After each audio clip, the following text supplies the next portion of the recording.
Hi dear friends, నేను మీ Kiran Rao. Welcome back to Kiran Rao Big Boss channel. అందరికీ శుభోదయం. Big Boss season 9 first week అయితే నామినేషన్స్ ఎపిసోడ్లో కంప్లీట్ కాలేదు, కానీ లైవ్లో మాత్రం కంప్లీట్ అయ్యాయి. కాస్త రచ్చరచ్చగానే జరిగాయి నామినేషన్స్.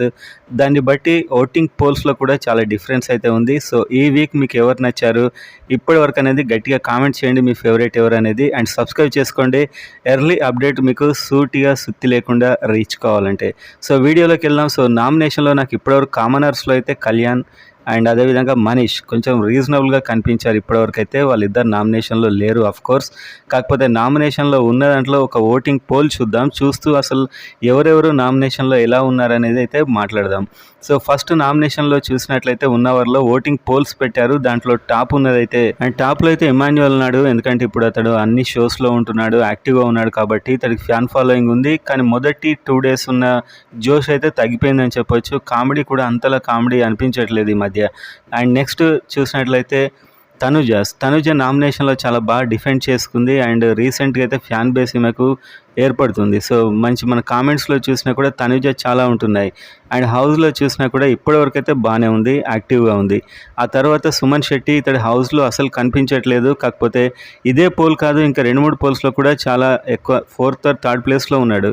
సో ఇతడు టాస్క్లు ఆడతాడా లేదా మొదలైన అయితే ఉన్నాయి ఇంకా. కానీ ఇతడు ఇలానే ఉంటే మాత్రం బిగ్ బాస్ అయినా కూడా ఎలిమినేట్ చేయొచ్చు మేబీ. అండ్ ఆ తర్వాత పవన్ ఉన్నాడు. పవన్ ఒక 13 అలా వస్తుంది. సో ఇప్పటివరకు అయితే పర్లే అనిపిస్తుంది. అండ్ ఆ తర్వాత రాము ఉన్నాడు. ఎక్స్పెక్ట్ చేసినంత అయితే చూపించట్లేదు ఇప్పటివరకు. అండ్ ఇంకైతే ఒక విన్నింగ్ క్వాలిటీకి అయితే కనిపించట్లేదు ప్రజెంట్గా. అండ్ ఆ తర్వాత రీతు చౌదరి ఉంది. రీతు చౌదరి పర్లే అన్నట్టయితే ఉంది ఇప్పటివరకు. వీళ్ళంతా ఎలిమినేట్ అయ్యడం చాలా కష్టం ఇప్పుడు. అండ్ ఆ తర్వాత సంజన ఉంది.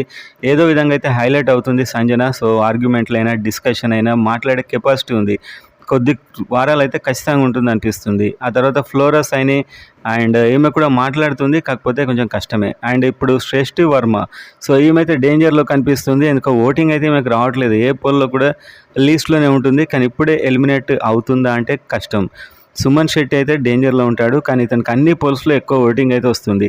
సో ఓవరాల్గా ఇంకా వీళ్ళ మీద ఒక ఒపీనియన్ రావడానికి అయితే టైం పడుతుంది కొంచెం. అండ్ మీరైతే ఎవరు కొట్టేస్తారని కామెంట్ చేయండి. మీ కామెంట్సే ఒక పోల్లా చూస్తాం, ఉపయోగపడుతుంది.